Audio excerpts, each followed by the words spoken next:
कि स्वतंत्रता, अभिव्यक्ति की आज़ादी, भाषण की आज़ादी, ठीक है ना, जीवन जीने का अधिकार, इसकी आज़ादी। आई बात समझ में? तो हम देखते हैं कि लोकतंत्र स्थापित कब से हुई।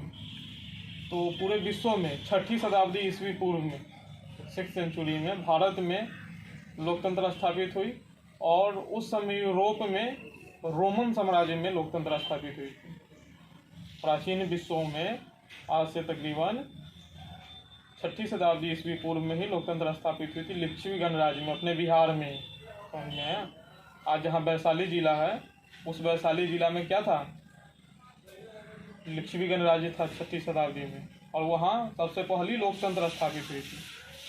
और यूरोप में रोमन साम्राज्य में एथेंस शहर था, एथेंस में लोकतंत्र स्थापित हुई।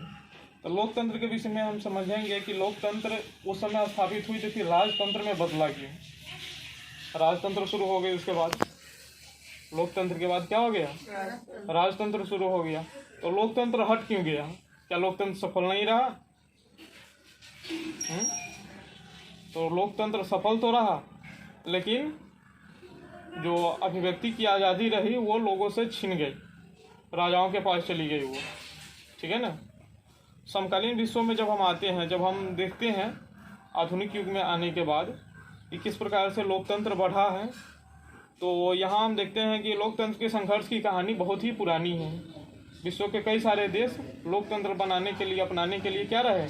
संघर्षरत रहे, संघर्ष करते रहे। जैसे हमारा पड़ोसी देश नेपाल को देख लो। नेपाल में आज क्या है? लोकतंत्र है। प्राचीन काल में क्या था? राजतंत्र था। 2006 तक वहाँ क्या था? राजतंत्र था। नेपाल के राजा कौन थे 2006 में? ज्ञानेंद्र। नेपाल का नरेश उस समय ज्ञानेंद्र थे, ठीक है ना।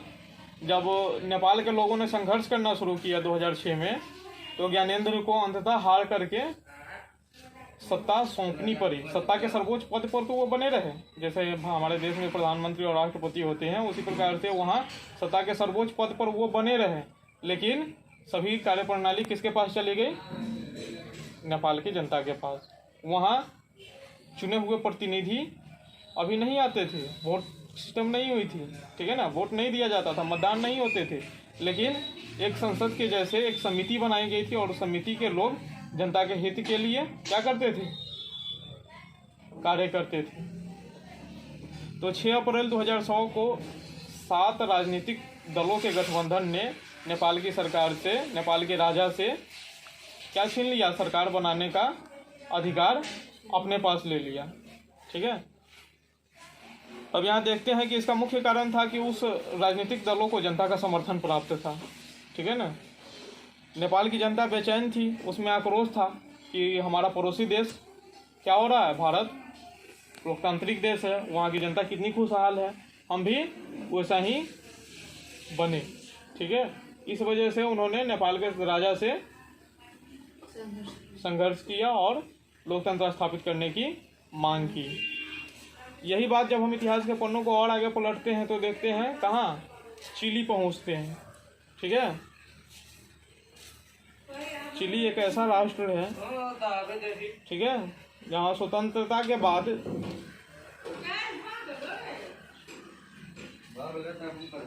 तो चिली से पहले हम समझते हैं ब्रिटेन में। ब्रिटेन एक ऐसा देश है जहाँ क्या हुआ? स्वतंत्रता पश्चात क्रांति हुई। और स्वतंत्रता किस बात की? 1688 ईस्वी में इंग्लैंड में एक क्रांति हुई, गौरवपूर्ण क्रांति उसको कहते हैं, इंग्लैंड की गौरवपूर्ण क्रांति।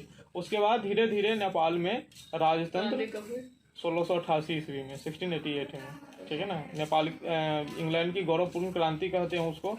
इस क्रांति के बाद नेपाल ब्रिटेन के राजा के हाथ से शक्ति धीरे धीरे स्थानांतरित होकर ब्रिटेन के संसद के पास पहुंची, ठीक है ना। और इसमें कई वर्ष लगे।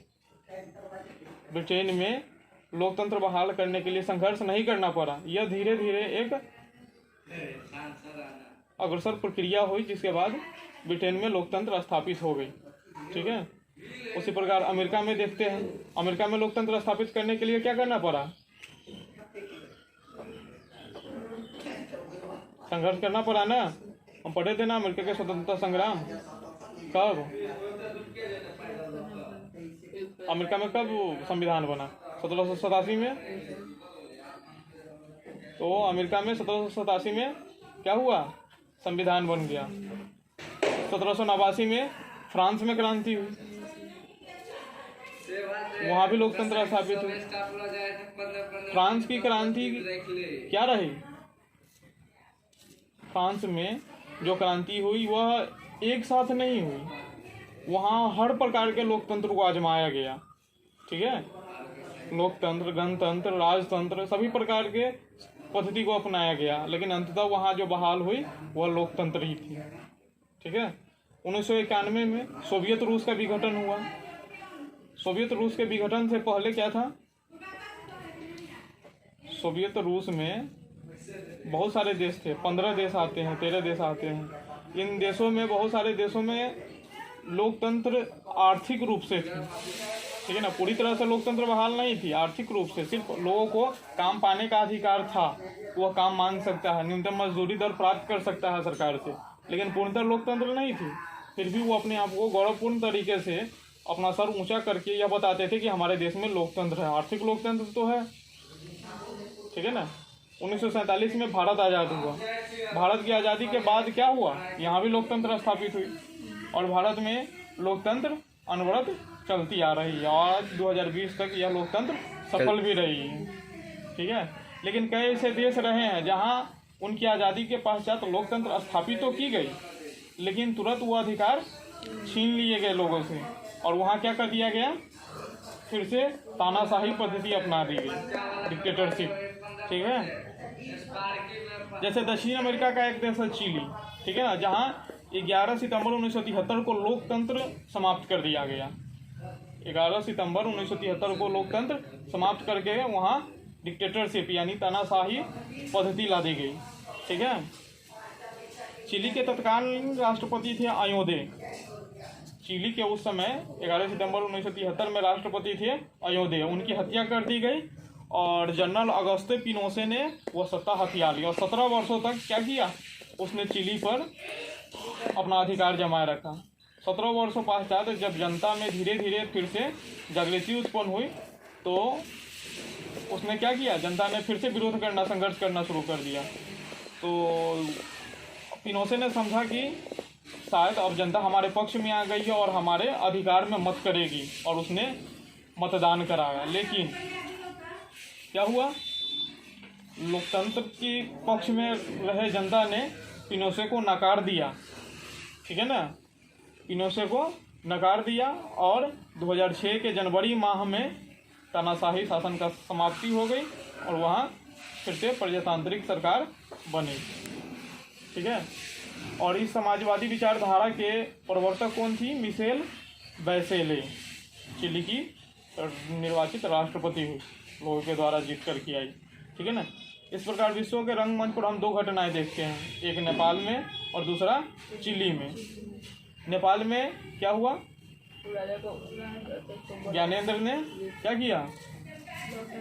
जनता के संघर्ष की वजह से लोकतंत्र जनता के हाथों में सौंपी, वहाँ के 7 राजनीतिक पार्टियों के हाथों में सौंपी और चिली में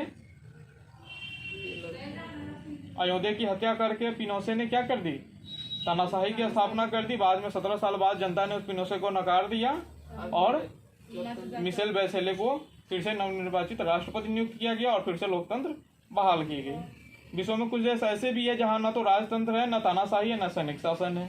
ठीक है, परंतु फिर भी वो देश लोकतंत्र की स्थापना करना चाहते हैं।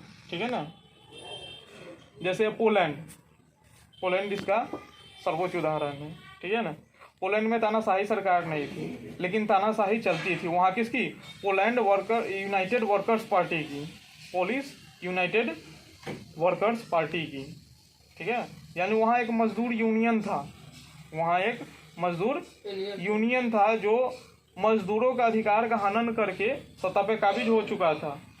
ठीक है, और बाद में वहाँ मजदूरों को हड़ताल करने की अनुमति नहीं थी। मजदूरों से न्यूनतम मजदूरी के दर से भी नीचे मजदूरी दी जाती थी, अधिक से अधिक काम लिया जाता था। इस पर मजदूरों ने संघर्ष किया। ठीक है ना, वहाँ मजदूरों ने क्या किया, संघर्ष किया। वहाँ हड़ताल करना गैरकानूनी हो गया था, ठीक है। इस वजह से लेक वेलेसा नामक कर्मचारी के नेतृत्व में पोलैंड में मजदूरों ने एक संघर्ष जारी किया और सोलिडरनोस्क नामक यानी सोलिडेरिटी नामक एक मजदूर संगठन का गठन किया गया, ठीक है। यह स्वतंत्र मजदूर संगठन था। धीरे धीरे यह वहाँ के पोलैंड में क्या हो गया, लोकप्रिय होता चला गया। फलतः पोलिश यूनाइटेड वर्कर्स पार्टी को क्या लगा, यह हो सकता है कि आने वाले समय में यह हमारी सत्ता को छीन ले, ठीक है। इस वजह से वहाँ के जो उस पार्टी के जो लोग थे, कार्यकर्ता थे, उनको जेलों में बंद कर दिया गया, ठीक है। यानी सॉलिडेरिटी के जो पार्टी वर्कर्स थे उनको जेलों में बंद कर दिया गया, अनेक प्रकार की यातनाएं दी गई, ठीक है ना। लेक वालेसा को भी गिरफ्तार कर लिया गया, फिर भी यह आंदोलन रुका नहीं और अंततः पोलैंड के मजदूर संघ को मान्यता मिली क्या कराने का, मत कराने का, ठीक है ना, निर्वाचन कराने का अधिकार मिला और एक स्वतंत्र चुनाव हुआ। इस चुनाव में पोलैंड के सीनेट को 100 में से 99 सीटों पर सॉलिडेरिटी का समर्थन प्राप्त हुआ, ठीक है ना। सॉलिडेरिटी संगठन था, उसको 100 में से 99 सीट प्राप्त हुए और मजदूर यूनाइटेड वर्क्स यानी पोलिश यूनाइटेड वर्क्स पार्टी को मात्र 1 सीट मिला। समझ में आया। तो वहाँ भी क्या हो गई, जीत, लोकतंत्र स्थापित हुई। और लेक वालेसा को 1990 में राष्ट्रपति के पद पर निर्वाचित कर दिया गया, वहाँ बैठा दिया गया।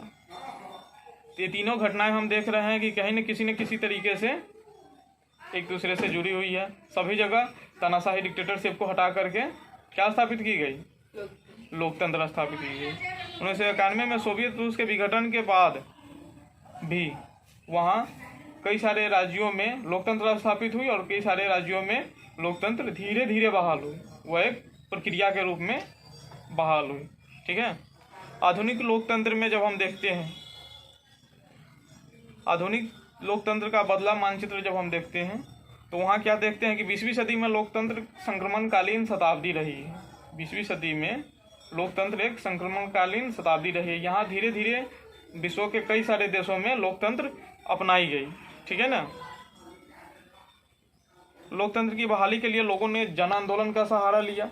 लोकतंत्र को समाप्त करने के लिए चाहे सैनिकों ने पूरी जोर लगाई हो, तानाशाहियों ने पूरी जोर लगाई हो, फिर भी सभी देशों में लोकतंत्र स्थापित होने की प्रक्रिया निरंतर चलती रही। द्वितीय विश्व युद्ध की समाप्ति तक तकरीबन विश्व के सभी देशों में लोकतंत्र स्थापित हो चुकी थी, ठीक है। 1947 में भारत आज़ाद हुआ तो यहाँ लोकतंत्र स्थापित हुई। उसके बाद 1975 के आते आते तक विश्व के आधे से अधिक देशों में लोकतंत्र स्थापित हो चुकी थी, ठीक है ना। 2000 ईस्वी तक लोकतंत्र पूरे विश्व में लोकप्रिय हो चुका था, पॉपुलर हो चुका था, ठीक है। विश्व के प्रत्येक देश लोकतंत्र को अपनाने के राह पर चल पड़े थे, ठीक है। उसके बाद हम निष्कर्ष निकालते हैं तो 20वीं शताब्दी में विश्व के अधिकांश क्षेत्रों में लोकतंत्र का विस्तार हो गया। लोकतंत्र का विस्तार एक साथ नहीं हुआ, धीरे धीरे यह निरंतर सतत चलने वाली प्रक्रिया थी, ठीक है। परिणाम स्वरूप उन क्षेत्रों में भी लोकतंत्र की स्थापना हुआ जिन क्षेत्रों में लोकतंत्र की स्थापना का कम मार्ग था बचा हुआ, ठीक है।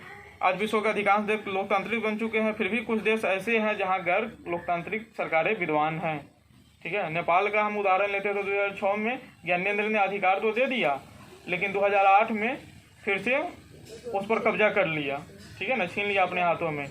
बाद में फिर से क्या कराया गया, लोकतंत्र बहाल करने के लिए लोगों को संघर्ष करना पड़ा और बाद में नेपाल पीपुल्स पार्टी को लोकतंत्र में समर्थन प्राप्त हुआ, पीपुल्स ऑफ कांग्रेस को, और वहाँ रामवरण यादव को क्या किया गया, राष्ट्रपति नियुक्त किया गया और कमल दहल प्रचंड को, कौन है नेपाल का कमल दहल प्रचंड, प्रधानमंत्री है ना, उसको प्रधानमंत्री नियुक्त किया गया, ठीक है, जो अभी तक बना हुआ है।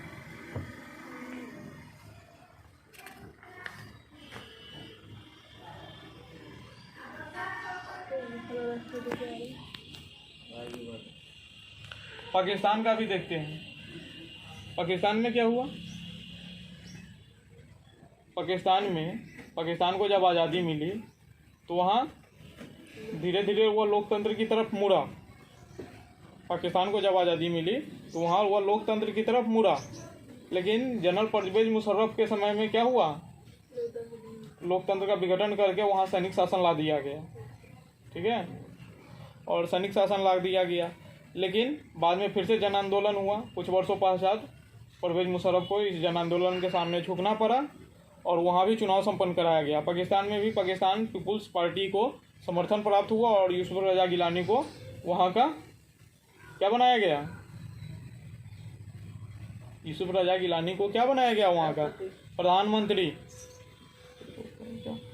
और आसिफ अली जरदारी को वहाँ का राष्ट्रपति बनाया गया। ठीक है, अब आगे देखते हैं लोकतंत्र के विस्तार में और भी देश आते हैं। ठीक है, इस विस्तार में म्यांमार बर्मा का उदाहरण आता है हमारे सामने। ठीक है ना, 1948 में म्यांमार औपनिवेशिक शासन से मुक्त हुआ था। 1948 में म्यांमार औपनिवेशिक शासन से मुक्त हुआ था। यह एक उपनिवेश था।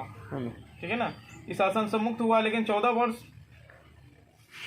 वर्षों के बाद ही 1962 में वहाँ सैनिक शासन स्थापित हो गए। ठीक है, लेकिन 30 वर्षों के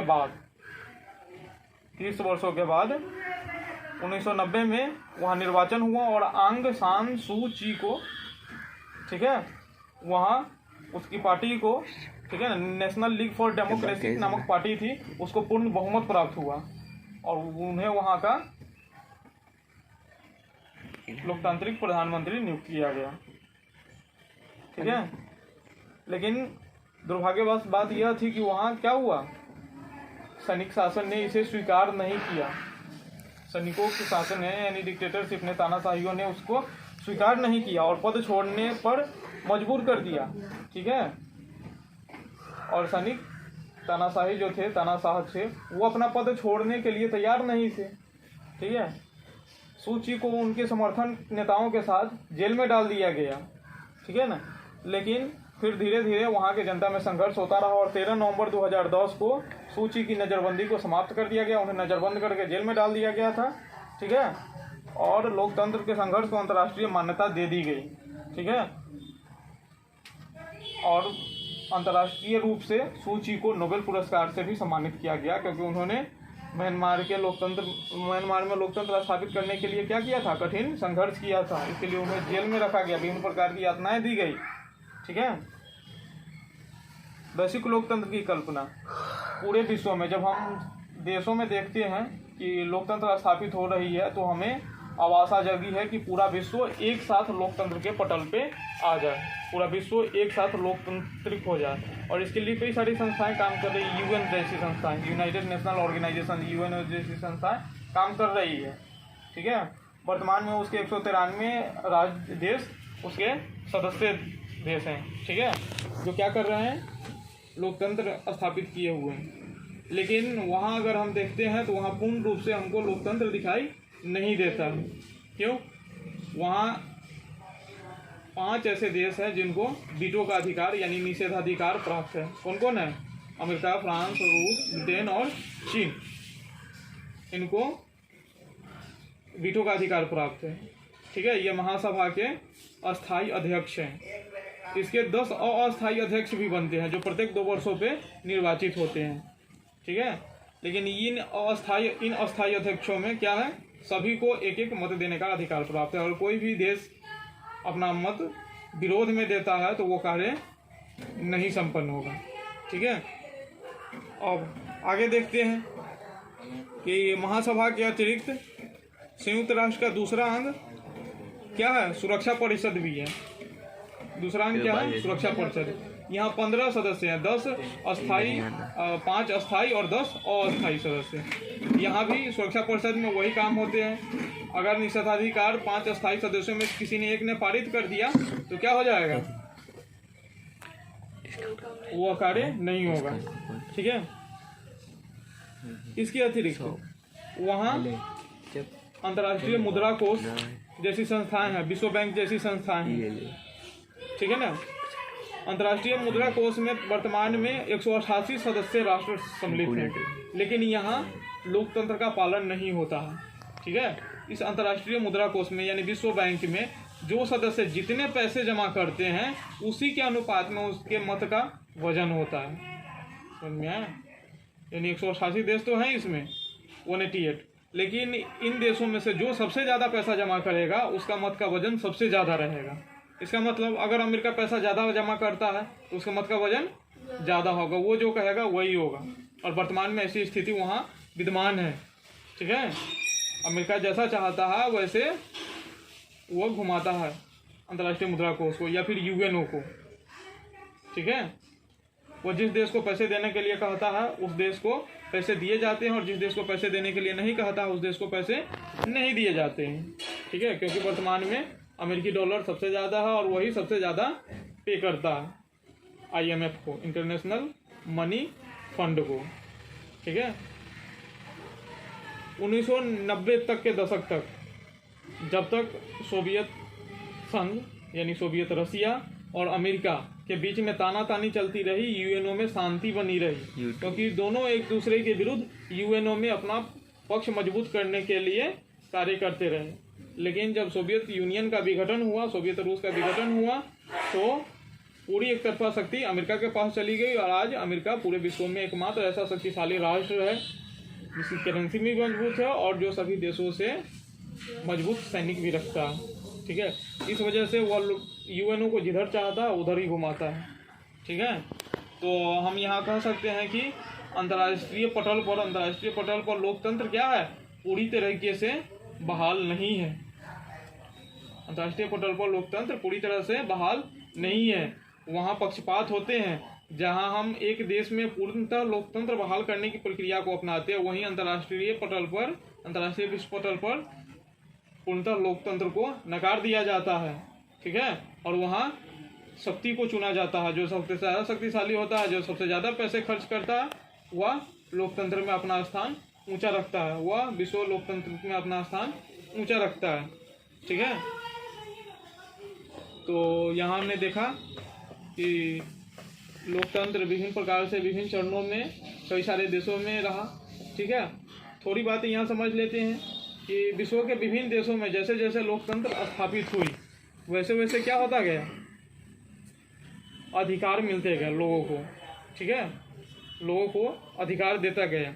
लेकिन प्राचीन समय में जब लोकतंत्र स्थापित होती गई, 1990 से पहले तक जिन देशों में लोकतंत्र स्थापित हुई थी उनमें सभी वर्ग के लोगों को पूर्णतः अधिकार नहीं प्राप्त किया गया था।